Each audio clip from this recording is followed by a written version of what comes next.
नमस्कार, मैं पूजा। बिहारी न्यूज में आपका स्वागत है। आज है 7 जनवरी, दिन मंगलवार। खबरों की ओर बढ़ने से पहले एक नजर सुर्खियों पर।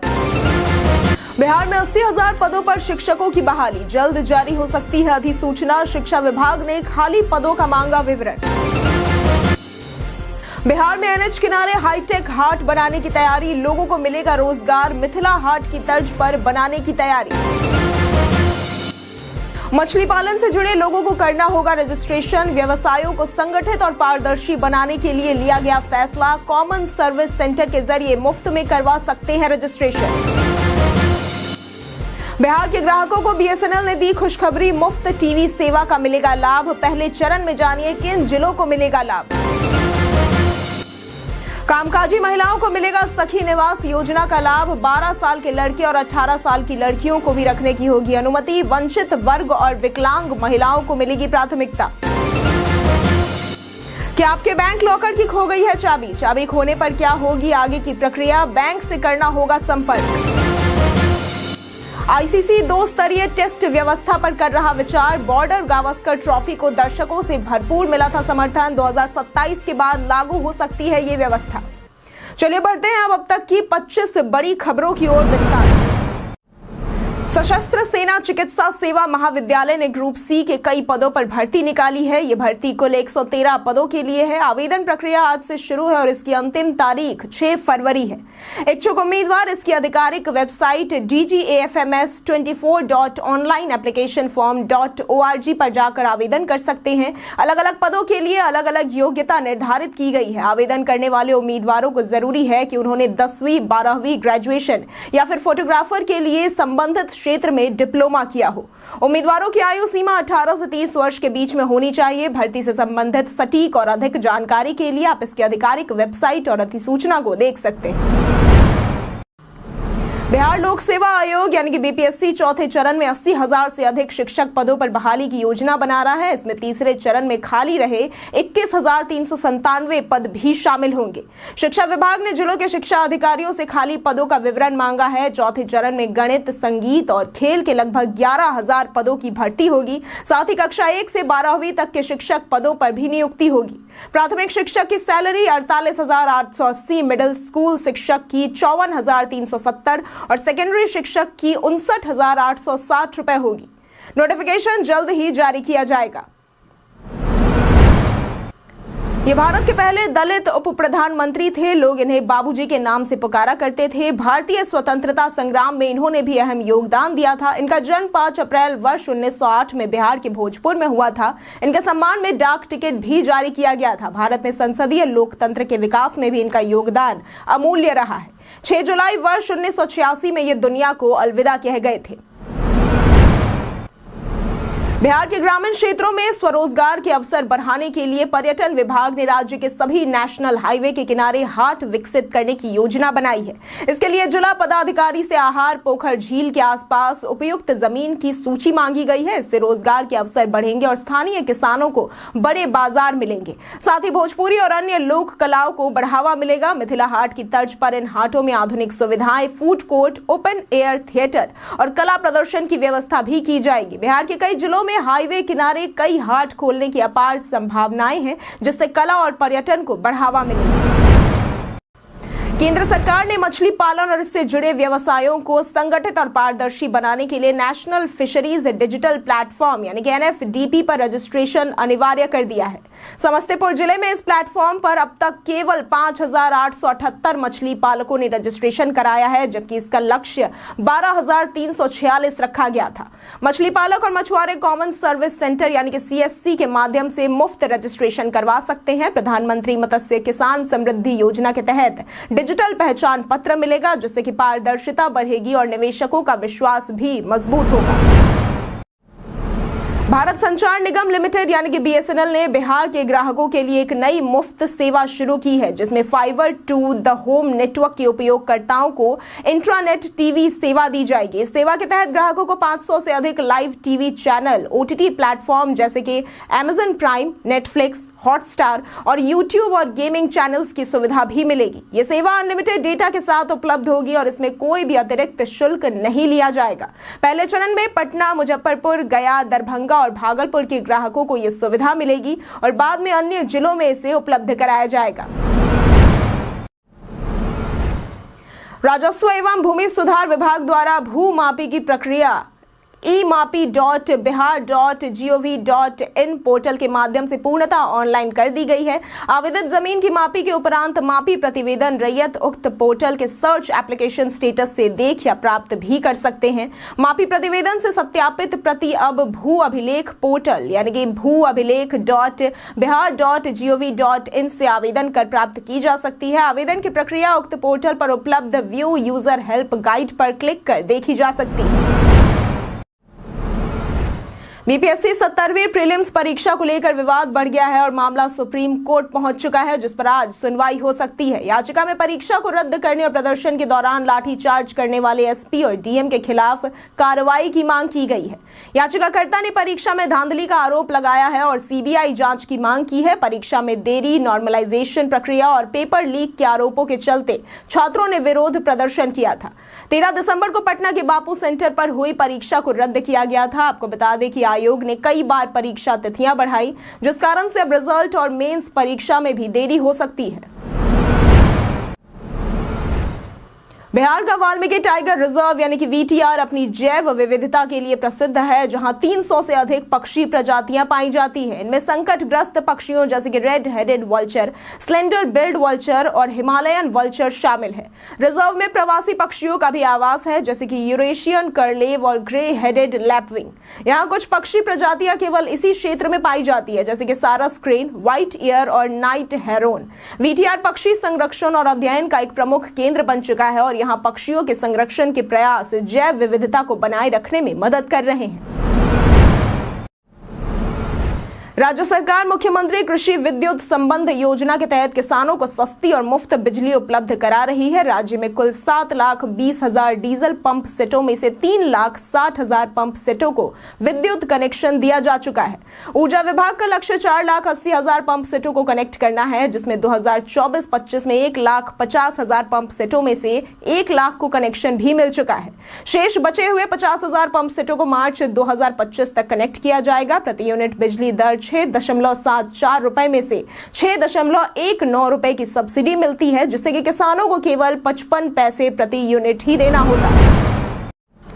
सखी निवास योजना कामकाजी महिलाओं को सुरक्षित और सुविधाजनक आवास प्रदान करेगी, जिसमें वे अपने बच्चों के साथ रह सकती हैं। योजना में 12 साल तक के लड़के और 18 साल तक की लड़कियों को रखने की अनुमति होगी। ये सुविधा 3 साल तक उपलब्ध होगी। बाद में जिला अधिकारी की अनुमति से 2 साल और बढ़ाई जा सकती है। इसका लाभ सभी प्रकार की कामकाजी महिलाओं जैसे कि विवाहित, अविवाहित और तलाकशुदा को भी मिलेगा। विशेष प्राथमिकता वंचित वर्ग और विकलांग महिलाओं को दी जाएगी। हर सखी निवास में क्रेच और पालना घर होगा। निगरानी के लिए 8 सदस्यीय समिति बनाई जाएगी, जो कि नियमित रूप से रिपोर्ट तैयार करेगी। बिहार में ठंड के प्रकोप के कारण अस्पतालों में मरीजों की संख्या बढ़ गई है, खासकर पीएचसी से लेकर मेडिकल कॉलेज अस्पतालों तक। स्वास्थ्य विभाग ने डॉक्टरों को मुस्तैदी से ड्यूटी पर तैनात करने और सभी जिलों के सिविल सर्जनों को दवाओं और सुविधाओं की उपलब्धता सुनिश्चित करने का निर्देश दिया है। अस्पतालों में दवाओं की नियमित निगरानी की जा रही है और ग्रामीण क्षेत्रों में ठंड व मौसमी बीमारियों से राहत के लिए इंतजाम किए गए हैं। हाल ही में उल्टी, पेट दर्द, सर्दी, बुखार और खांसी के मरीज बढ़ गए हैं। खासतौर से बुजुर्गों और बच्चों में इसकी सबसे ज्यादा परेशानी देखी गई है। डॉक्टरों ने बच्चों को गर्म कपड़े पहनाने और सरसों के तेल से मालिश करने की सलाह दी। प्रधानमंत्री किसान सम्मान निधि योजना भारत सरकार द्वारा 2019 में शुरू की गई थी, जिसके तहत गरीब किसानों को हर साल 6,000 रुपए की आर्थिक सहायता दी जाती है। यह राशि 3 किस्तों में ट्रांसफर की जाती है। हाल ही में 18वीं किस्त जारी की गई थी और अब किसानों को 19वीं किस्त का इंतजार है, जो फरवरी में जारी होने की संभावना है। किसानों को अगली किस्त का लाभ पाने के लिए अपनी KYC और भूलेख सत्यापन कराना आवश्यक है। इसके अलावा जो किसानों ने डीबीटी या गलत जानकारी दी थी, उन्हें भी किस्त का लाभ नहीं मिलेगा। अगर आपके बैंक लॉकर की चाबी खो गई है तो सबसे पहले बैंक को सूचित करना आवश्यक होगा। इसके लिए ग्राहक को लिखित सूचना देनी होती है, जिसमें लॉकर नंबर, शाखा का नाम और अन्य जरूरी जानकारी शामिल होती है। इसके बाद पुलिस स्टेशन में चाबी खोने की रिपोर्ट दर्ज करनी होती है और उसकी कॉपी बैंक को देनी होती है। बैंक विशेषज्ञों से संपर्क कर लॉकर खोलता है और नई चाबी बनवाता है। इस प्रक्रिया में होने वाला खर्च ग्राहक को उठाना पड़ता है, क्योंकि बैंक इस खर्च के लिए जिम्मेदार नहीं होता। ठंड बढ़ने के साथ ही बिहार शीतलहर की चपेट में आ चुका है। कई जिलों का तापमान 10 डिग्री से नीचे दर्ज किया गया है। प्रदेश में आज का मौसम शुष्क रहने की संभावना जताई गई है। आज भी भागलपुर, बांका, जमुई, मुंगेर और खगड़िया समेत कई जिलों में घने कोहरे को लेकर येलो अलर्ट जारी किया गया है।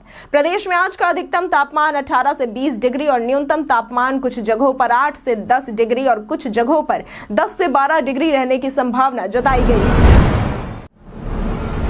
बिहार के चर्चित आईएएस अधिकारी संजीव हंस को निलंबित कर दिया गया है। केंद्रीय कार्मिक विभाग ने इसे लेकर अनुमति दे दी है। करीब 6 महीने पहले उन्हें नीतीश कुमार की सरकार ने पद से मुक्त कर दिया था। संजीव हंस पर प्रवर्तन निदेशालय यानी कि ईडी ने आय से अधिक संपत्ति और भ्रष्टाचार के आरोप लगाए हैं। पिछले महीने ईडी ने 2000 पेज की सप्लीमेंट्री चार्जशीट दायर की थी, जिसमें कई आरोपी शामिल हैं और 2018 से 2023 तक उनकी भ्रष्ट आचरण का खुलासा भी किया गया है। संजीव हंस और राजद के पूर्व विधायक गुलाब यादव को 18 अक्टूबर को गिरफ्तार किया गया था और वे अब जेल में हैं। सरकार ने उन्हें पद से हटा दिया था और अब निलंबन की कार्रवाई की गई है। सोमवार को आचार्य किशोर कुणाल के निधन के बाद महावीर मंदिर न्यास की पहली बैठक का आयोजन किया गया। इस बैठक में उनके आकस्मिक निधन पर शोक प्रस्ताव पारित किया गया। आचार्य कुणाल का निधन 29 दिसंबर 2024 को हृदय गति रुकने से हुआ था। शोक प्रस्ताव में उनके नेतृत्व की सराहना की गई, जिनकी दूरदर्शिता से महावीर मंदिर का पुनर्निर्माण, 9 अस्पतालों का संचालन और अयोध्या में राम रसोई जैसी पहले संभव हो पाई। इसके अलावा उन्होंने विराट रामायण मंदिर का निर्माण भी किया। बैठक में सुप्रीम कोर्ट के पूर्व न्यायाधीश जस्टिस BN अग्रवाल समेत कई प्रतिष्ठित व्यक्ति उपस्थित थे। बिहार के मुख्यमंत्री नीतीश कुमार सोमवार को पटना साहिब तख्त श्री हरमंदिर पहुंचे, जहां सिख धर्म के 10वें गुरु श्री गुरु गोविंद सिंह जी महाराज का 358वां प्रकाश पर्व धूमधाम से मनाया जा रहा था। उन्होंने गुरुद्वारा में जाकर मत्था टेका और गुरु महाराज के अस्त्र शस्त्र के दर्शन किए। मुख्यमंत्री ने सभी को गुरु प्रकाश पर्व की बधाई दी और कहा कि पटना साहिब की नगरी धन्य है, जहां गुरु महाराज का जन्म हुआ। उन्होंने गुरु गोविंद सिंह जी के त्याग और बलिदान को याद करते हुए उनका आभार व्यक्त किया। इसके बाद मुख्यमंत्री बाल लीला गुरुद्वारा गए, जहां संत भूरी बाबा ने उन्हें अंग वस्त्र और शस्त्र देकर आशीर्वाद दिया। सुप्रीम कोर्ट ने आरजेडी के पूर्व विधान पार्षद सुनील कुमार सिंह की सदस्यता रद्द करने के खिलाफ दायर याचिका पर सुनवाई की है। सुनील सिंह की ओर से पेश हुए अधिवक्ता अभिषेक मनु सिंघवी ने कोर्ट में कहा कि हमने सदस्यता रद्द करने पर रोक लगाने के लिए याचिका दायर कर रखी है, लेकिन इसी बीच खाली सीट पर चुनाव की प्रक्रिया शुरू कर दी गई है। अभिषेक मनु सिंघवी की दलीलों पर जस्टिस सूर्यकांत ने कहा कि चुनाव को टाला जाना चाहिए, वरना यह याचिका ही बेईमानी हो जाएगी। कोर्ट ने 9 जनवरी को मामले की अगली सुनवाई तय की है, जिसमें सदस्यता रद्द और उपचुनाव पर फैसला हो सकता है। सुनील सिंह पर आरोप था कि उन्होंने मुख्यमंत्री नीतीश कुमार की मिमिक्री कर आपत्तिजनक टिप्पणी की थी, जिसके बाद उनकी सदस्यता रद्द की गई। बिहार विधानसभा चुनाव को लेकर सभी सियासी दल तैयारी में जुटे हैं। मुख्यमंत्री नीतीश कुमार जहां प्रगति यात्रा पर है, तो वहीं नेता प्रतिपक्ष तेजस्वी यादव कार्यकर्ता दर्शन सह संवाद कार्यक्रम के 6वें चरण में जिलों का दौरा कर रहे हैं। उनका 7वां चरण 15 से 22 जनवरी 2025 तक होगा, जिसमें जहानाबाद, गया, औरंगाबाद, रोहतास और भोजपुर जिले शामिल हैं। तेजस्वी यादव नीतीश सरकार पर कई मुद्दों को लेकर हमलावर है और महागठबंधन की सरकार बनने पर कई योजनाओं की घोषणा की है, जैसे कि माई बहन मान योजना, 200 यूनिट फ्री बिजली, वृद्धा पेंशन में वृद्धि इत्यादि। राजद अति पिछड़ा प्रकोष्ठ भी इन योजनाओं का प्रचार करेगा। सीएम नीतीश कुमार अपनी प्रगति यात्रा के तहत सोमवार को वैशाली में करोड़ों रुपए की योजनाओं की सौगात दी। उन्होंने अपनी सरकार के कामों को गिनाया और महिलाओं के लिए किए गए कार्यों को साझा किया। एक सवाल पर उन्होंने बिहार में चल रही राजनीति पर प्रतिक्रिया देते हुए कहा कि उन्हें दूसरों के बोलने से कोई फर्क नहीं पड़ता। आरजेडी के बयान पर उन्होंने कहा कि उनकी पार्टी के कारण 2 बार गलती हुई, जिसे उन्होंने खुद सुधारा है। महिलाओं के बारे में नीतीश ने बताया कि पहले महिलाओं कुछ नहीं बोलती थी, लेकिन अब जीविका जैसी योजनाओं के कारण वे आत्मनिर्भर और सशक्त हो गई हैं और शहरी इलाकों में भी इसका विस्तार किया गया है। भारत और ऑस्ट्रेलिया के बीच खेली गई बॉर्डर गावस्कर ट्रॉफी को दर्शकों से भरपूर समर्थन मिला। सीरीज के दौरान स्टेडियम दर्शकों से खचाखच भरे थे और ब्रॉडकास्टिंग व लाइव स्ट्रीमिंग पर भी बड़ी संख्या में लोग जुड़े हुए थे। इस सफलता को देखते हुए आईसीसी अब 2 स्तरीय टेस्ट व्यवस्था पर विचार कर रहा है। आईसीसी भारत, इंग्लैंड और ऑस्ट्रेलिया के क्रिकेट बोर्ड से मिलकर टेस्ट सीरीज की संख्या बढ़ाने का प्लान बना रहा है, जो कि 2027 के बाद लागू हो सकता है। इस योजना से टेस्ट क्रिकेट को बढ़ावा मिलेगा और बोर्डों की कमाई में भी इजाफा होगा। आज के ही दिन वर्ष 1761 में पानीपत की तीसरी लड़ाई में अफगान शासक अहमद शाह अब्दाली ने मराठों को हराया था। आज के ही दिन वर्ष 1859 में अंतिम मुगल बादशाह बहादुर शाह जफर के खिलाफ अंग्रेजी हुकूमत ने सिपाही विद्रोह में शामिल होने के आरोप में मुकदमा शुरू किया था। आज के ही दिन वर्ष 1893 में स्वतंत्रता सेनानी जानकी देवी बजाज का जन्म हुआ था। आज के ही दिन वर्ष 1950 में अंतर्राष्ट्रीय ख्याति प्राप्त बाल श्रम विरोधी भारतीय कार्यकर्ता शांता सिन्हा का जन्म हुआ था। आज के ही दिन वर्ष 1980 में भारी बहुमत के साथ इंदिरा गांधी की सत्ता में वापसी हुई थी और आज के ही दिन वर्ष 2020 में एनपीसीआई ने भुगतान तेज और सुरक्षित करने के लिए वज्र प्लेटफॉर्म लॉन्च किया था। सोशल मीडिया पर भारतीय रिजर्व बैंक द्वारा 5000 के नए नोट जारी करने का दावा किया जा रहा है, लेकिन आपको बता दें कि यह खबर पूरी तरह से फर्जी है। आरबीआई द्वारा ऐसा कोई निर्णय नहीं लिया गया है। इस तरह की खबर पर विश्वास करने से बचें, साथ ही ऐसी खबरों को फॉरवर्ड भी ना करें। पीआईबी फैक्ट चेक ने इस खबर को शेयर करते हुए लोगों को आगाह किया है। अगर आपके फोन से अचानक कांटेक्ट गायब हो जाए तो यह अक्सर जीमेल की वजह से होता है। जीमेल अकाउंट से लिंक होने के कारण जब हैकर्स आपका अकाउंट एक्सेस करते हैं तो वे आपके कॉन्टैक्ट्स डिलीट कर सकते हैं, जिससे कि नंबर गायब हो जाते हैं। जीमेल की सुरक्षा बेहद जरूरी है, इसलिए 2 फैक्टर ऑथेंटिकेशन ऑन कर दें और पासवर्ड बदलते रहें। यदि आपके कॉन्टैक्ट्स गायब हो गए हैं तो वे सीधे डिलीट नहीं होते हैं बल्कि रिसाइकल बिन में जाते हैं। इन्हें रिकवर करने के लिए अपने जीमेल अकाउंट में लॉग इन करें, फिर कॉन्टैक्ट्स पर जाएं और बिन ऑप्शन से डिलीटेड कॉन्टैक्ट्स रिकवर करें। हम प्रतिदिन आपसे 5 ऐसे जरूरी सवाल और उसके जवाब बताएंगे जो कि बीपीएससी, बिहार पुलिस, दारोगा समेत एसएससी जैसे अन्य प्रतियोगी परीक्षाओं में काम आएंगे। सवाल इतिहास, बिहार स्पेशल, विज्ञान, करंट अफेयर्स और भूगोल से रहेंगे। पूछे गए 5 सवालों में आपने कितना सही उत्तर दिया यह हमें कमेंट करके जरूर बताएं। हमारा पहला सवाल है, भारतीय संविधान की किस अनुसूची के तहत मैथिली को भारत की क्षेत्रीय भाषाओं में से एक के रूप में मान्यता दी गई है? ए 12वीं, बी 10वीं, सी 5वीं और डी 8वीं। इसका सही उत्तर है डी 8वीं। मैथिली को भारतीय संविधान की 8वीं अनुसूची के तहत भारत की क्षेत्रीय भाषाओं में से एक के रूप में मान्यता दी गई है।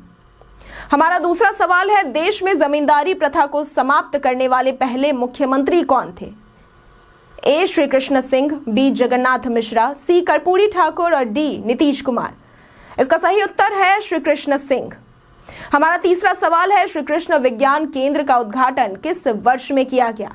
ए 1975, बी 1978, सी 1970 और डी 1960। इसका सही उत्तर है बी 1978। हमारा चौथा सवाल है, Ayush medical value travel summit 2024 का उद्घाटन कहां हुआ था? ए मुंबई, बी चेन्नई, सी नई दिल्ली और डी हैदराबाद। इसका सही उत्तर है ए मुंबई। हमारा पांचवा सवाल है, हाल के आंकड़ों के अनुसार किस देश का भारत के साथ व्यापार घाटा FY24 में $100 बिलियन से भी अधिक हो गया है? ए रूस, बी यूक्रेन, सी ईरान और डी चीन। इसका सही उत्तर है डी चीन।